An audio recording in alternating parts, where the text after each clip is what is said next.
no longer take care of themselves? Are you overwhelmed?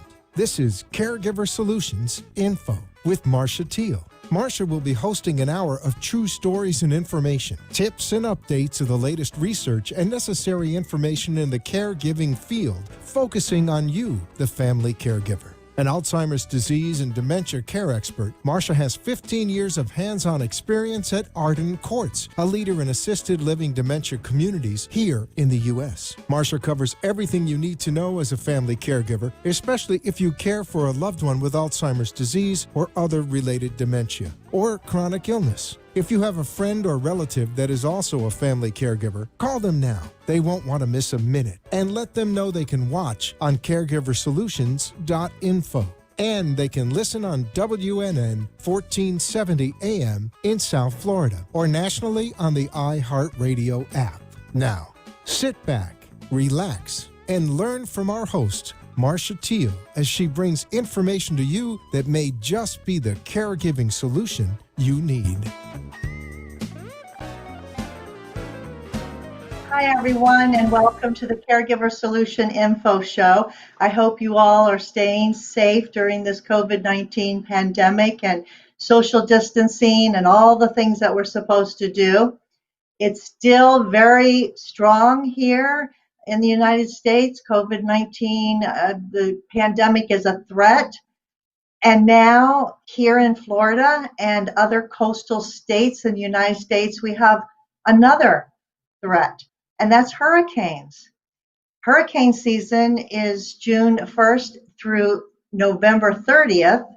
And right now we're sort of in the middle of that time period. And we've had a lot of named storms already. And although most of them have moved on by without hitting land, there are many, many more yet to come. They're predicted a total of 18 possible named storms this year during hurricane season. So that presents another threat because not only are we dealing with the coronavirus, then you're going to throw a hurricane threat on top of that, which has never been done before. It's the first time that this would happen. So we all need to be prepared.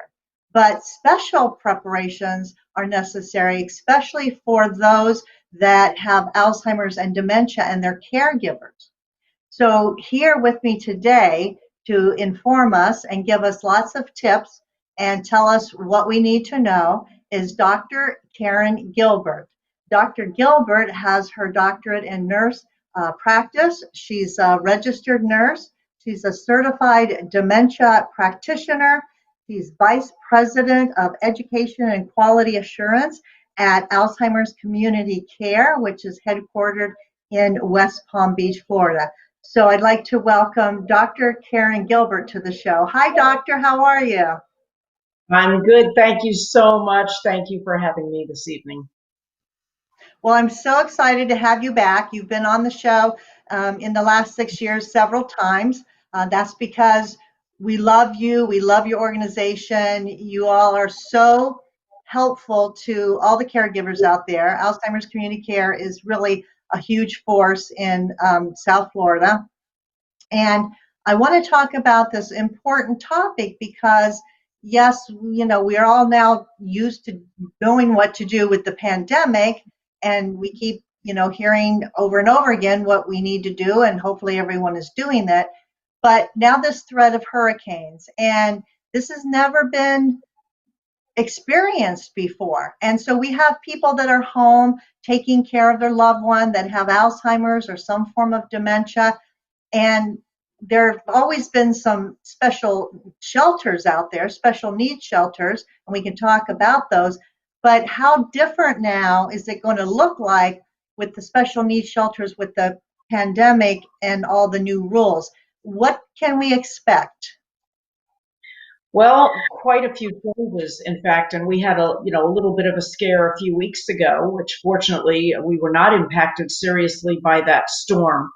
But there are obviously issues in a special needs shelter, which is a large, one-room location where you have patients with many different issues going on. And of course, now where they might have allowed 20 or 25 square feet per person in the past, Now that expands to at least 60. So obviously the capacity of the special needs shelter might be less than it's been in the past. And you have to try to control the situation to keep that social distancing and to decrease the chance that a very infectious virus could spread quickly in that group. And in a special needs shelter, obviously you have people who might be more vulnerable than others. So when we're talking about a special needs shelter, there may be some new caregivers out there that never had to go to a special needs shelter in a hurricane, because at least here in South Florida, we haven't really had one hit in many, many, many years. And so it may be a new concept to some caregivers who have found themselves caring for a loved one with dementia. So the shelters are, like you said, one big room. It might be a gymnasium. It might be, a big kind of convention center or whatever it might be. So because they have to distance further, I wonder if there's going to be a shortage of centers, or at least in this area, have you heard if they're going to be opening up more shelters so they can accommodate the same number of people? Right, and I think that will be determined when we know what kind of a threat we're facing.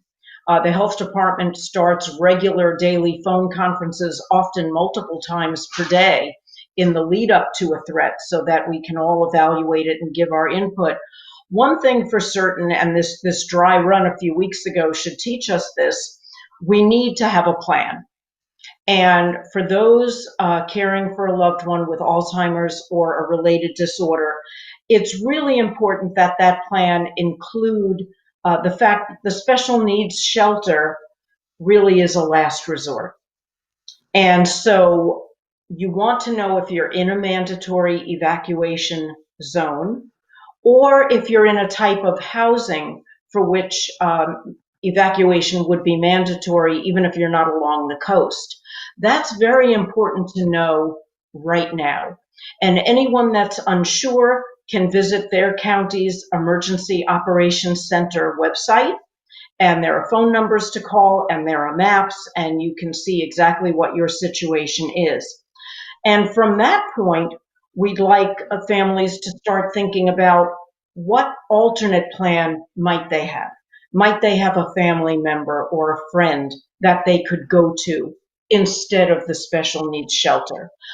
This year, apparently, Palm Beach County had an arrangement with a dozen or so hotels that were willing to house families during the hurricane instead of going to the shelter, because we know shelter capacity will be decreased because of social distancing.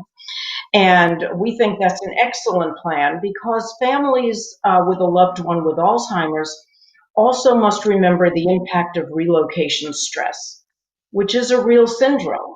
So going to any new location can inflict that stress, that additional confusion and anxiety and fear.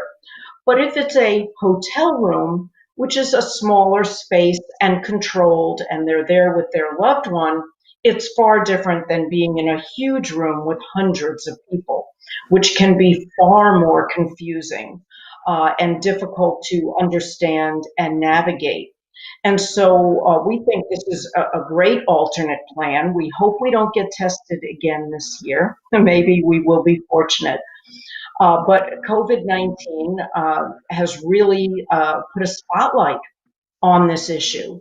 So again, very important that everyone consider that special needs shelter a last resort and see what planning you can do instead if indeed you have to evacuate. So again, you have to know where you are geographically, and then secondly, what type of housing you're in, and is there a specific risk with a certain category storm that indicates you should be making a plan to evacuate. Yeah, that's really important to stress. Just because someone is taking care of someone with an illness or dementia doesn't mean that they need to go there, especially with the coronavirus. There's more risk. They're not going to have barriers between them. They're not going to have the plexiglass between them. A lot more risk, in addition to, like you said, the confusion, a lot of stimulation, a lot of noise, maybe harder to calm down, to sleep with everything going on. So it's important to know that there is a place, but we're going to concentrate today on what we can do at home to prepare. And if you did have to go to a shelter, we're going to talk in a minute, right after we come back from break, what are the necessary items to take with you if you leave your home to go either to a shelter, to a hotel, or even to a friend's house. So we'll be right back after this quick break with more with Dr. Karen Gilbert.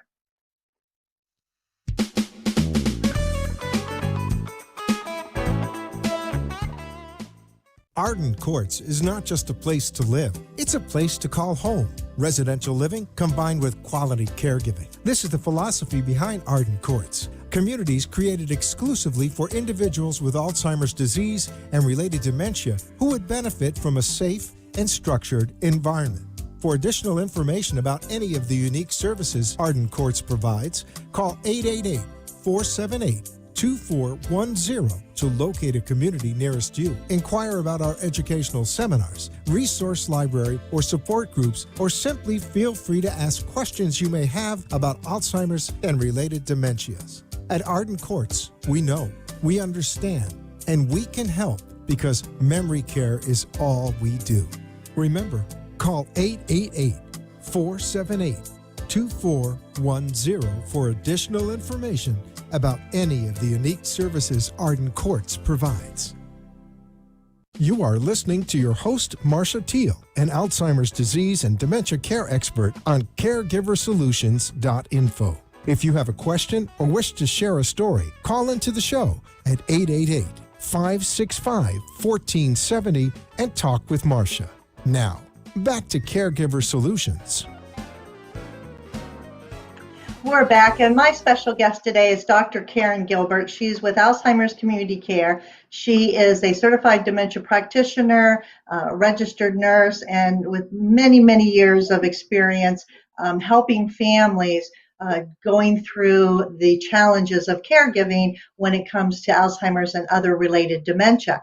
So, Dr. Gilbert, we're talking about the hurricane, the pandemic is causing more threat with those two issues together. But if someone did have to leave their home, if it wasn't safe, if they were in a flood zone or a mobile home or whatever the reason might be, and whether they go to a friend or family's house out of town, a hotel, or a special needs shelter, there are certain things that they need to take with them, not only because of the pandemic, but because they are coming with their loved one with dementia and there's special needs that person is going to require. So I want to talk a little bit about that, because we can all take care of ourselves. We know what we need, but when it comes to the needs of someone we're caring for, it's a little bit different when you have to keep them safe and keep them busy in turbulent times. So what are some of the things that a caregiver should know to take with them if they did have to leave their home? Well, even before they're leaving, they want to think about reducing that stress and confusion for their loved one. So you know how we all kind of focus on the Weather Channel as a storm is approaching and on the news. This may be something they want to moderate and not have the patient because they often show scenes from prior storms. The patient can be confused and think that that's going on at that moment and become very frightened. So you want to keep this kind of calm in the home as far as the news and the Weather Channel goes. And also, as you begin to prepare, things that you really can pack in advance and start to think about so that you don't have this last minute rush where you might be more likely to forget certain things, you can involve that patient and give your loved ones some choices, giving them some opportunity for control over what's happening. They may be able to make some selections of clothing. While we suggest simplify the clothing, bring things that are comfortable and loose. These special needs shelters tend to be very cold, so you want to pack some sweaters even though it's August or September. But maybe they can choose. Wherever you can give them some ability to exert some control and some choice, that will make them feel part of the process rather than just something that's happening to them that they don't understand. Also, focus in on their skills, their interests, what types of things successfully redirect them in the home when they're bored. Are they puzzles? Are they cards? Is it an MP3 player with headphones? Is it a robotic pet? Is it a particular lap blanket that they feel comfort from? Make sure those things go with them, things that would connect home to the new location. And focusing in on those things that they enjoy and they will engage with. You want to get some of those things packed in advance as well. And again, they may be able to have some choice there. If they're on a special diet, of course, it would be critical that you have those products with you. Or if there are some things that really comfort them, certain snacks or beverages, maybe boxed, that are easy to bring. These are things you want to think about to have with you. Again, to make that connection from home to the new location and try to tamp down some of that stress of that change. Well, those are really good ideas because you don't want to be without the blankie, as I call it, when you have a like a baby that they need their blankie and it's not there to comfort them. Same thing for adults with dementia. They do have certain things that they're used to, and you change their routine, and then you change a lot of things on top of that. It's going to cause them to be anxious and stressed out, which is going to make you anxious and stressed out at the same time. So those are great ideas. Palm Beach County, this county where we are in, is actually recommending taking not only your mask to the shelter because of COVID-19, but taking your own sanitation wipes and your own spray disinfectant to wipe down surfaces and soap, because I guess you don't know how long you're going to be in a place before you can return home. So, as far as the virus, to do that too. But what about other things like medication and documents? Well, I'd like to mention a few things about medications right now, particularly because of COVID-19. If prescriptions are running down, of course, you want to fill them in advance. And if you're coming up on a year since that prescription was written, you may not be able to get a refill without a visit with that physician. So again, it's wise not to wait until we're in a hurricane or approaching a hurricane watch situation. Now would be the time to call that physician or nurse practitioner, alert them that you have prescriptions coming up on a year, and how can you get those renewed so you have an adequate stock if you do have to leave for a shelter, because some of these medications are absolutely life-saving. So it's critical to take stock of that now. It's difficult to get appointments in some cases. And so, again, not something you'd want to wait for too long. It is obviously wise to bring some of your own disinfecting supplies, hand sanitizer. If you have extra masks, of course, the cloth masks have to be laundered with some frequency. But whatever you have will help.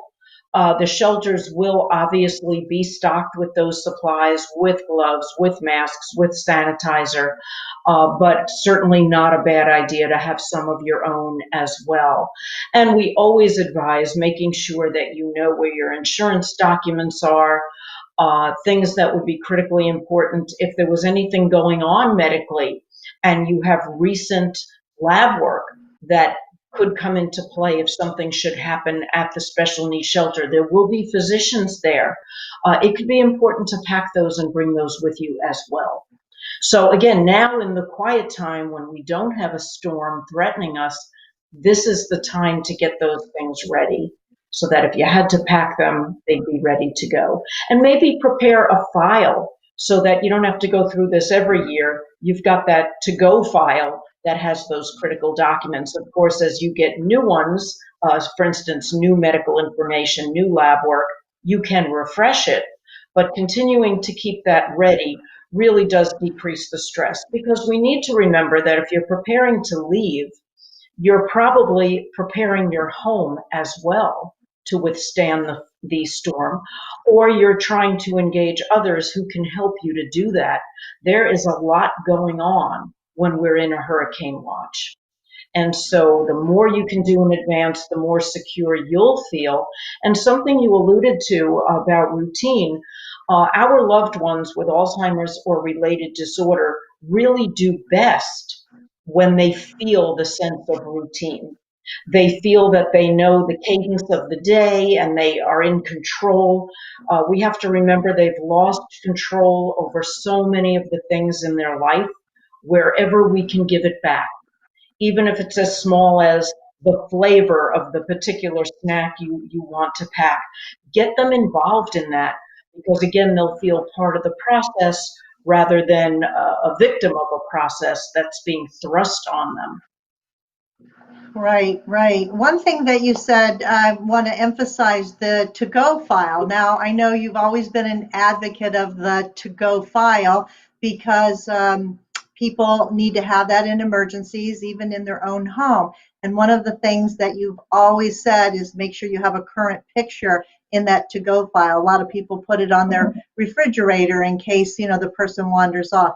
So I want to remind everybody to make sure you have a current picture to take with you, whether you're going to a shelter or a hotel, because there are more opportunities for that loved one to get lost, because they do wander and they can get lost, and you want to be able to show this is who you're looking for.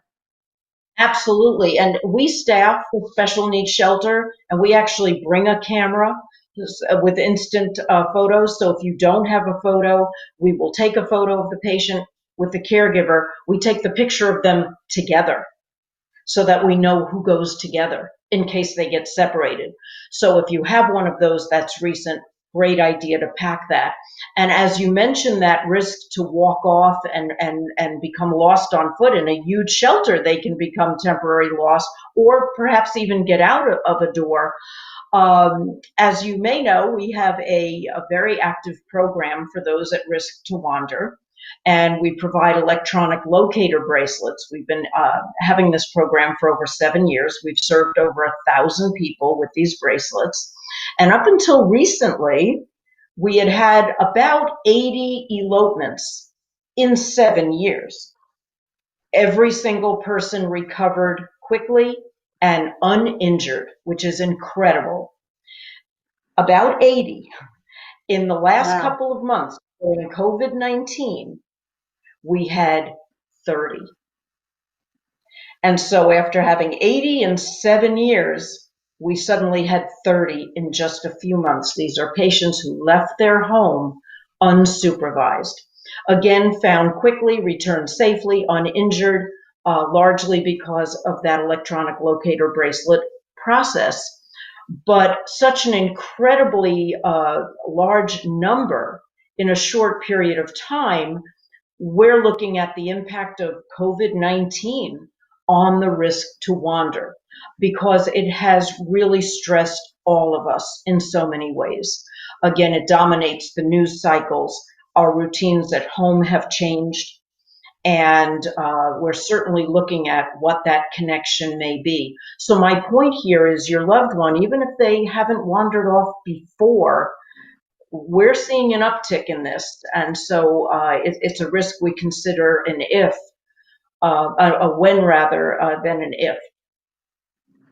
And so it would behoove caregivers then to get the special ID bracelet anytime, but especially now during the COVID-19 hurricane threat. I mean, it's good for anything, and they can do that through your organization, right? Absolutely, and we're proud to say it is a grant-funded service. It's provided at no charge to the family. So particularly if you've had a wandering event or a near miss, it's bound to happen again. So please feel free to reach out to us because again, that's something we can provide at no charge. And the consultation to evaluate for that is provided by our team of family nurse consultants, also at no charge to the family. All right, great. Well, we've had your name and phone number up on the screen for those who are watching us live, but for those that are listening on the radio or maybe on the iHeartRadio app, let's go ahead and give your number, the phone number, and the website where they can go on and check all this out. Would you give that to them, please, Dr. Gilbert? Absolutely. Thank you. We serve Palm Beach, Martin, and St. Lucie counties here in South Florida. Our headquarters is in West Palm Beach, so you would reach us at 561-683-2700. And that number is manned from 8 to 5, Monday through Friday. And then we do have a crisis line for after hours, which is a toll-free number, 800-394-1771. And the after hours number obviously is not for a medical emergency that we urge you to call 911 very promptly, but it is for something urgent where you're having a situation and may need some guidance in how to respond to a particular behavior. We always have a family nurse consultant on call answering those crisis calls, and we can help you navigate through that situation. Our website is alzcare.org. That's ALZCARE.org. And there is a tremendous amount of information. You can read about the ID Locator program. You can watch the Lost on Foot video. And you can also see our hurricane issue of our magazine. Which was just came out for this season. It is designed to be kept for the whole year because it has some incredible information in it about what to pack, what to consider, and so on. So please do take advantage of that. It's available to read on the website anytime, and we're thrilled to provide that. As you see in the cover of the magazine, actually is showing one of our nurses taking the temperature of a patient arriving for daycare. So if I may, Marcia, for just a moment, I want to mention that we have 11 specialized day centers, 8 in Palm Beach County, 1 in Martin, 2 in St. Lucie, and within the next year, we'll have a 3rd in St. Lucie.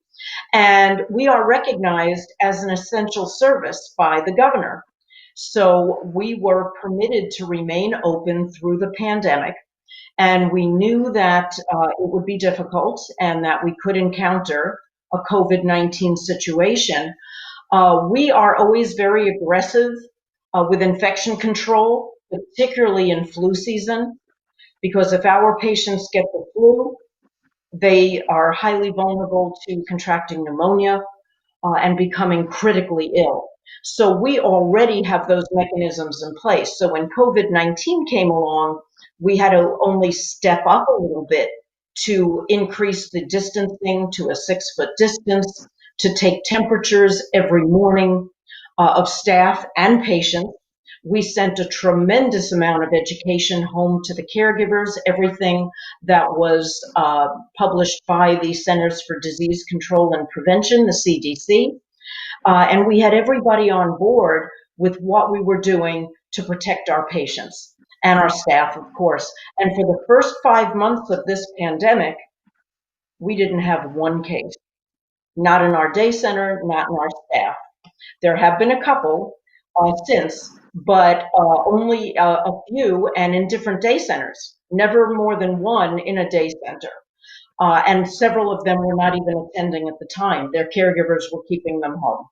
So we're really proud to say we've done very well to control that environment in the day center. We did decrease the traffic coming in. We decreased our music therapists. Music therapy was now done on our smart TVs instead of live, and we discontinued our nursing student rotations. But that was a way, again, to keep that environment controlled and safe, decreasing the number of people coming and going. So as we ramped up to this potential hurricane threat a few weeks ago, we call all of our families. We make sure they've got that plan in place, and our family nurse consultants help them if they have some missing pieces. And then after the event, even though we were really so fortunate to have little to no impact, we call them again and ask them, how did it go? Was there anything you wish you had planned for that we could help you with next time? Any needs you now have as a result of that experience?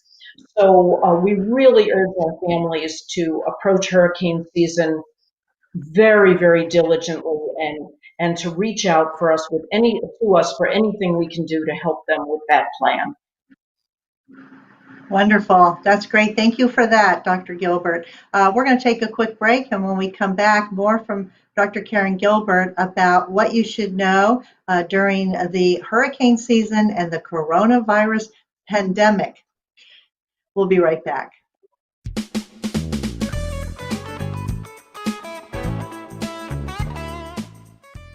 Arden Courts is not just a place to live, it's a place to call home. Residential living combined with quality caregiving. This is the philosophy behind Arden Courts. Communities created exclusively for individuals with Alzheimer's disease and related dementia who would benefit from a safe and structured environment. For additional information about any of the unique services Arden Courts provides, call 888-478-2410 to locate a community nearest you. Inquire about our educational seminars, resource library, or support groups, or simply feel free to ask questions you may have about Alzheimer's and related dementias. At Arden Courts, we know, we understand, and we can help because memory care is all we do. Remember, call 888-478-2410 for additional information about any of the unique services Arden Courts provides.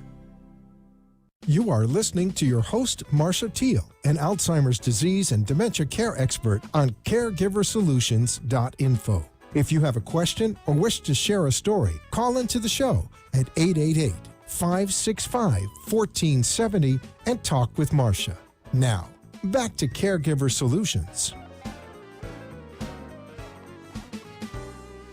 I'd like to take this opportunity to thank our national sponsor, Arden Courts Memory Care Communities. Arden Courts is a leader when it comes to memory care because that's all they do, having about 55 memory care assisted living communities across the United States, 10 of them here in Florida. Arden Courts is a great resource, and they'd like to offer you a resource today just for tuning into this program. It's called the 36-Hour Day Book. It's a wonderful resource written by Dr. Peter Rabins and Nancy Mace, and it is chock full of education, advice, explanations, definitions, anything related to dementia, Alzheimer's disease, and caregiving. So if you don't have this book, I would highly recommend you having it. And today it's absolutely free just for the asking. All you have to do is email and tell them that you heard about the offer on the Caregiver Solutions Info Show. That email address is delray@arden-courts.com. Again, email delray@arden-courts.com. And they'll be happy to send this book out to you. Just include your name, address, and telephone number and email them, and this book will be on its way to you. It's a really good resource to have. And if you don't have it, and even if you do, maybe somebody else doesn't have it and they might need it too. So feel free to reach out and share, because this is what it's all about, is sharing and caring. And we want to be sure that everybody has the education and the tools they need by having all the guests on the show like we do, and the wonderful experts giving all their information and things like this, a great resource. So email today. If you don't have access to your email, you can actually call a toll-free number, and that number is 888-478-2410. So now back to our program. My guest today is Dr. Karen Gilbert. She's Vice President of Education and Quality Assurance with the Alzheimer's Community Care, located in many counties throughout South Florida and headquartered in West Palm Beach. We're talking about the coronavirus now joining forces with a potential hurricane. We have the season, we're in the midst of it, things are changing. And you did mention the magazine, Dr. Gilbert, before the break, and I held it up. But I want to emphasize how, I guess, informative and useful this magazine is, because it actually features information directly about the virus and the hurricane season. And if someone can get the magazine, or they can go on your website, which is alzcare.org, and download this magazine and read it, it actually has wonderful charts on here that you can check off, what you need to take with you to a shelter if you go, special things that a person with dementia would need in a shelter or during a hurricane. Should you evacuate or stay? It has a chart that lets you know, is it better to stay or is it better to go? Family contact information, very important. What documents that you need to take with you, a list of medications that you can write down, and information on the special needs shelter, and much, much more. So again, this is a great resource too. It's absolutely free. You can get it from Alzheimer's Community Care or their website, alzcare.org. So this is something that we want everybody to avail themselves of, because it is so important to be prepared. And what have we said, Karen? All the years that we've been working together, and I've known you for about 19 years, be prepared. Caregivers need to have a plan and be prepared. I mean, more now so than ever, but always be prepared. Even if you don't have to execute that plan, at least you have one, right? Exactly. And there's something else. Thank you so much for talking about a hurricane issue. But there's the very practical, like making sure your vehicle, if electric, is fully charged, or if gas powered, the gas tank is full. Securing things within the home if you're leaving. And then again, as you say, if you're staying, what's critically important. But there's something else that I'd like to mention with regard to COVID-19 and hurricane season. We have heard for a long time now that the traditional symptoms of COVID-19 are fever, cough, and shortness of breath. That is not necessarily true for older adults. Older adults with or without a neurocognitive disorder are likely to display COVID-19 symptoms differently. And that mechanism of displaying symptoms could simply be they're not themselves. There's just some change in their behavior. Perhaps it's their sleep routine. It could be their appetite, their mood. Something changes. So my point there is, if you're seeing any change in your loved one, and we do have a storm approaching, you really want to get that medical evaluation, because if it should be COVID-19, you don't want to be in the special needs shelter. You want to be in a place where their medical needs can be addressed, because they could become emergent. So we've known for a long time in our adults that we don't wait for fever. We are guided by a change in behavior, because again, we know that our patients are happiest when they are in a routine, and they love their routines, they love their activities. When something changes, we know that something has provoked that change, and it is usually an emerging medical condition. The most frequent are urinary tract infections and general pneumonias. That's the most frequent. But now we also know that that change could be COVID-19. And with so many of our patients having diabetes or high blood pressure, we're not wasting a moment. We call the caregiver, they get evaluated. Now, as I said, the vast majority of patients that we had seek medical attention did not have COVID-19, but they had something else that needed to be addressed. So if we're ramping up to a storm, be really tuned in to what your loved one's usual behavior is, usual appetite, usual sleep pattern, usual personality, usual level of engagement and activities, because if any of those change, do not hesitate. Do not wait for fever or cough or shortness of breath. Understand the change in behavior is really speaking to you and telling you that something's going on. It could be an adverse reaction to a medication, but that too needs to be addressed by the physician or nurse practitioner.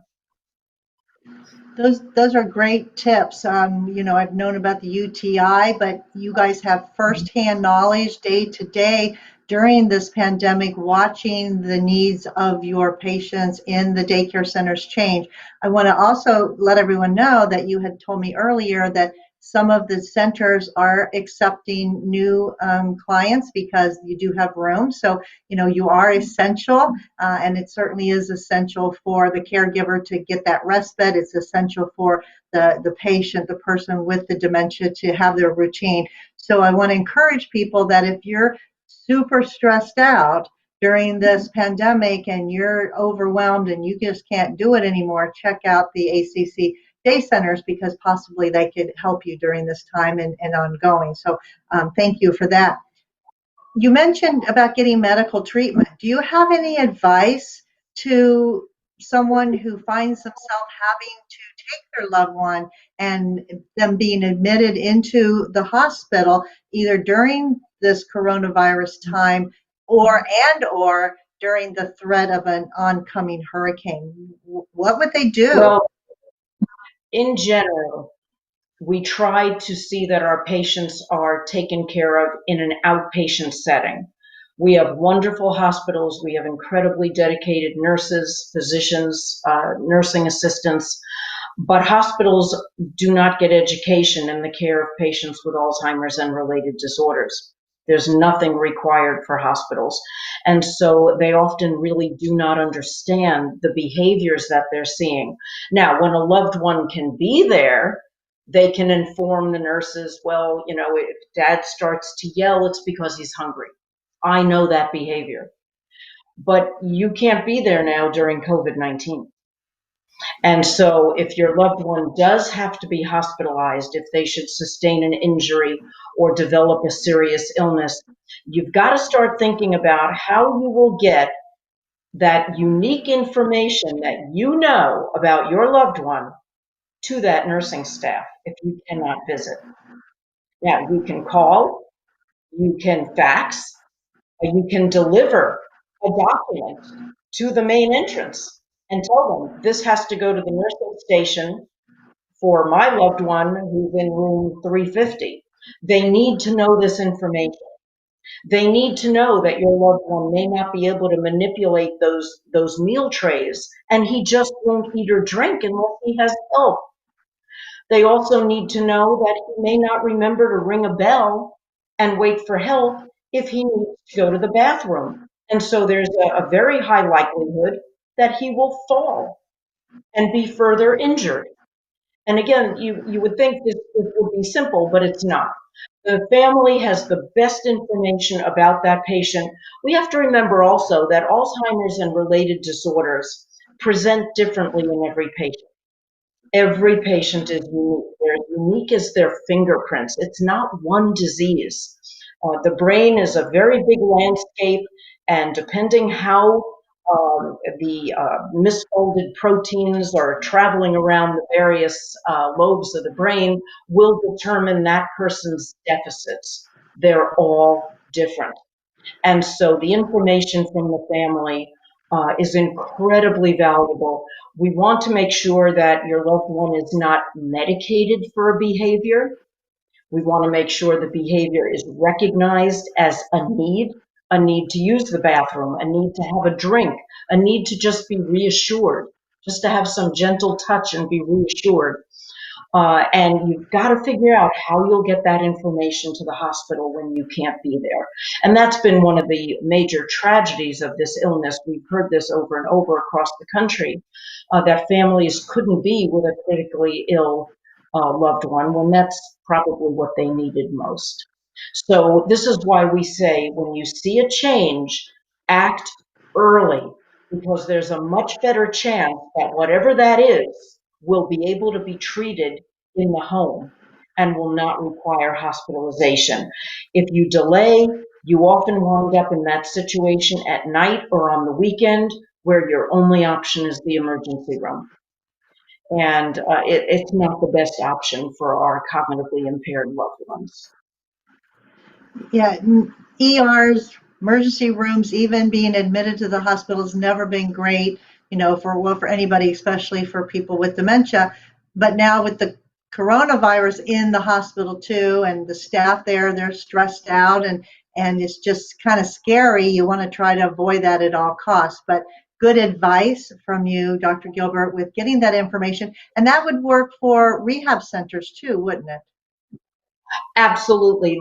Patients are vulnerable to the same issues in the post-acute setting. And so often when they've been in the hospital for pneumonia or for a fracture, they are transferred to a skilled rehab. And so again, the more information that can be translated across the system, the safer your loved one will be. And the staff really loves getting that information from the family. Because they know it would take them a long time to interpret those behaviors. If your loved one wears glasses or uses a hearing aid, make sure they have it in the hospital or the rehab setting, because if they're not seeing well and they're not hearing well, they won't do as well. They're more vulnerable to a syndrome we call delirium, which unfortunately in this country is unrecognized up to 80% of the time. And if they experience delirium, which is just a sudden change in their behavior and their level of confusion, and it's not resolved in that hospital experience or rehab experience, it will recur.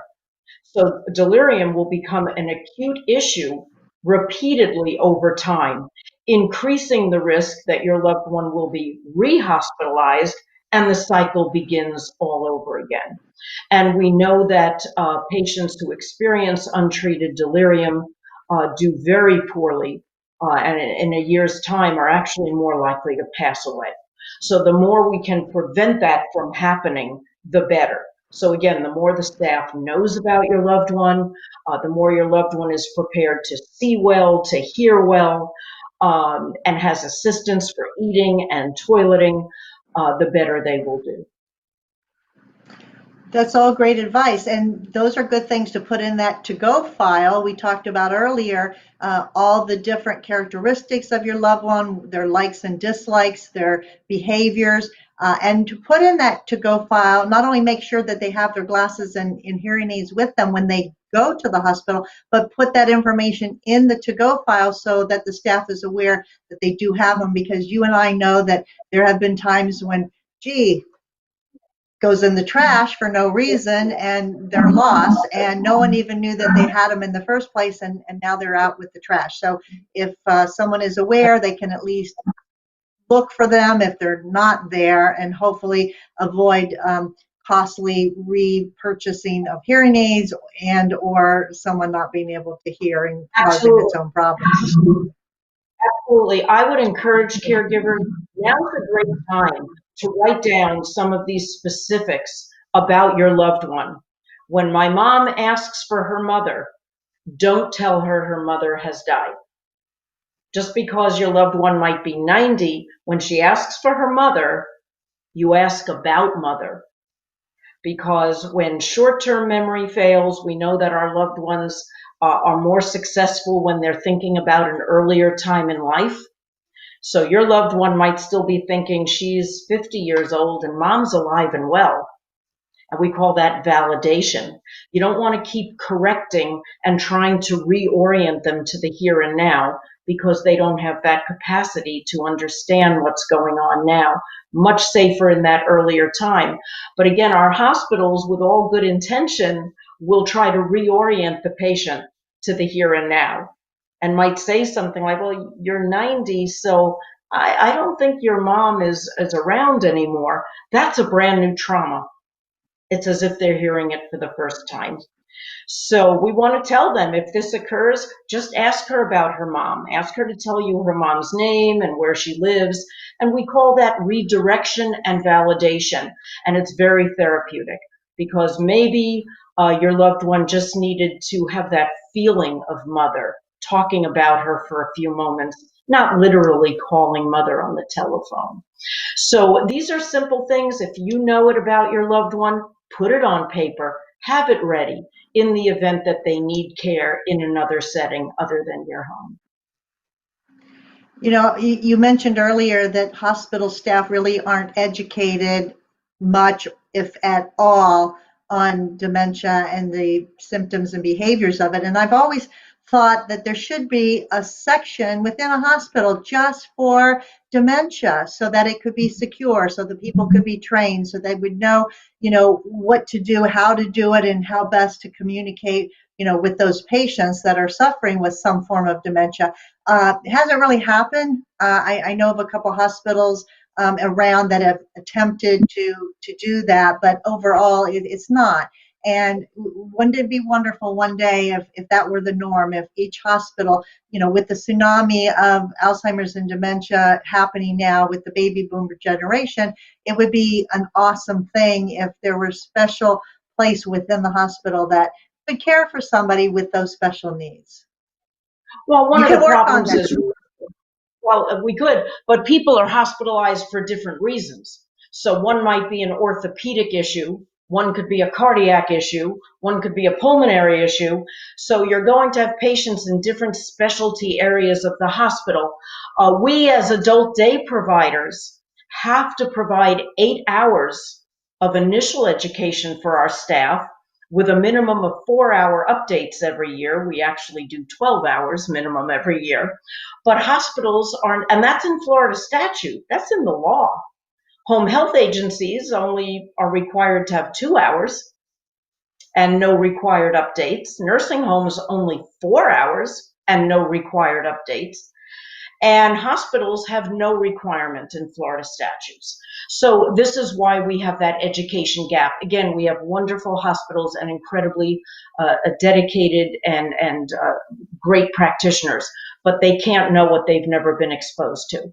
And so we have to be the ones to advocate for that appropriate care of our loved ones in that setting. And we're moving that way. We do our specialized day centers and ID locator and family nurse consultant, but we're also out there advocating for change so that every healthcare professional, your dentist, your chiropractor, your physical therapist, everyone should have that same baseline of education and know how to answer the 90-year-old patient asking for her mother. We all need to have that same education. You're absolutely right, and I hope it comes to that. We're going to take a quick break. We'll be right back.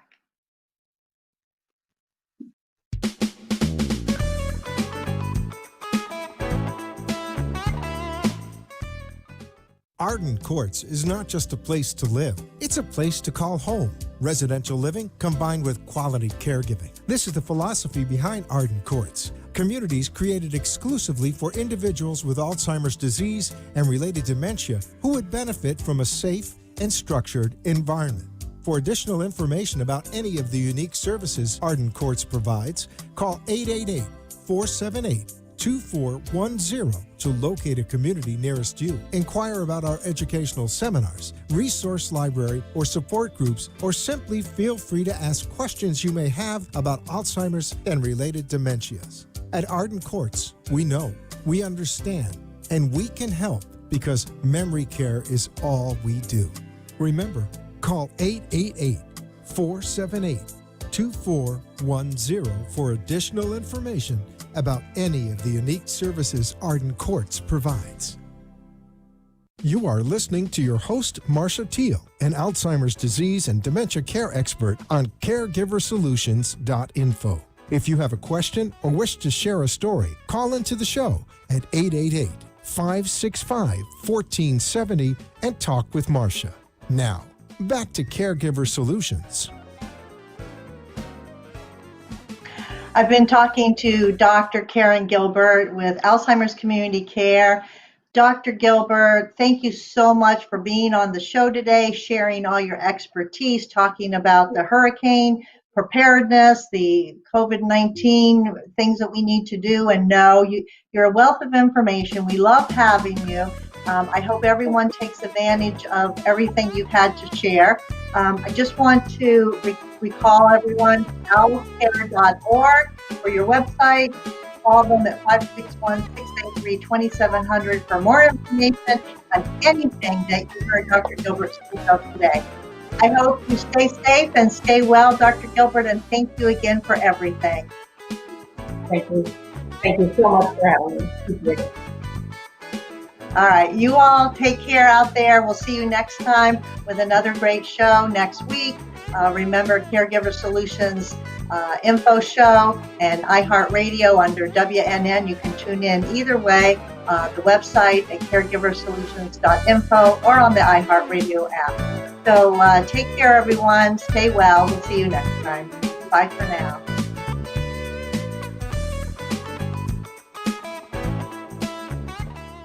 Thanks for joining us for this week's Caregiver Solutions with Marcia Teele. Join us next week as Marcia, who has 15 years of Alzheimer's disease and dementia care experience, brings you more needed information to help with the care of your loved one. This show can be seen again on caregiversolutions.info, and questions can be left on the site, which may be used on the program to help others. See you next week.